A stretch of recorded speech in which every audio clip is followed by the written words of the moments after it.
আসসালামু আলাইকুম। আমি একটা প্রতিষ্ঠানে অলিখিত কর্মচারীর মতো।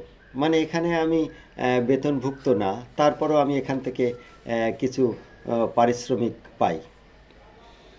তো বিষয়টা হলো এই প্রতিষ্ঠানের যিনি ম্যানেজার খুবই ভালো লোক, ধার্মিক, ইয়ং, রসিকতা করে প্রায় সময়ই আমার সঙ্গে। আমি যে প্রতিষ্ঠানের সঙ্গে মানে অঙ্গাঙ্গিভাবে জড়িত না, হালকা। তো এই প্রতিষ্ঠানের সবাই আমাকে বড় ভাই বলে সম্মান করে, বড় ভাই বলে ডাকে। তো একদিন ম্যানেজার মহোদয় আমাকে ডাকলেন, ডেকে বললেন, বড় ভাই, আজকে আপনি কি মহৎ কাজ করেছেন, সেই কাজের কথাটা আমাকে একটু জানান। তো আমি হঠাৎ চমকে গেলাম। আমি বললাম, না ভাই, আমি কিন্তু কোনো ভালো কাজ করতে পারিনি, কিন্তু আমি যার আন্ডারে কাজ করি তার নাম বাদল বিশ্বাস, তিনিও খুবই ভালো লোক। ভালো লোকের নমুনা যদি আমি দেই বাদল বিশ্বাস সম্পর্কে, তিনি জীব জন্তু, পশু পাখি, এমনকি পিঁপড়াকে পর্যন্ত খাদ্য দান করেন। কাজেই এগুলো তো সবার মাথায় আসে না। সে যে ক্ষুদ্র ক্ষুদ্র পিঁপড়া, তাকেও খাদ্য দেন। জীবজন্তু, তিনি অনেকগুলো কুকুর পোষেন এবং তাদের খাদ্য নিশ্চিত করেন প্রতিদিন।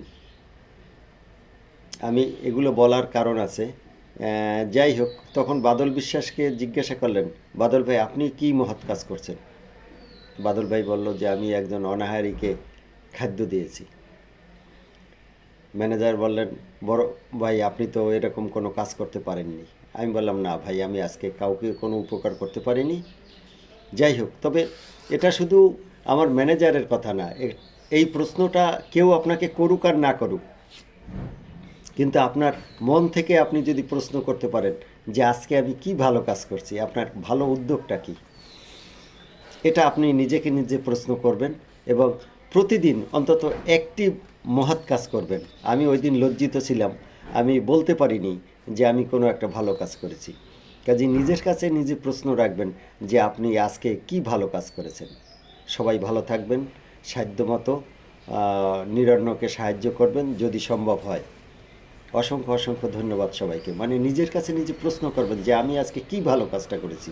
হয়তো আপনাকে মানুষে ভুল বুঝবে, কিন্তু সৃষ্টিকর্তার সঙ্গে তো আপনার একটা সম্পর্ক থাকে, প্রতিটি জীবজন্তু মানুষের। কাজেই সৃষ্টিকর্তা তিনি তো দেখেন যে আপনি ভালো কাজ করেন না খারাপ কাজ করেন। সব কিছু তো লৌকিক না, কিছু কাজ আছে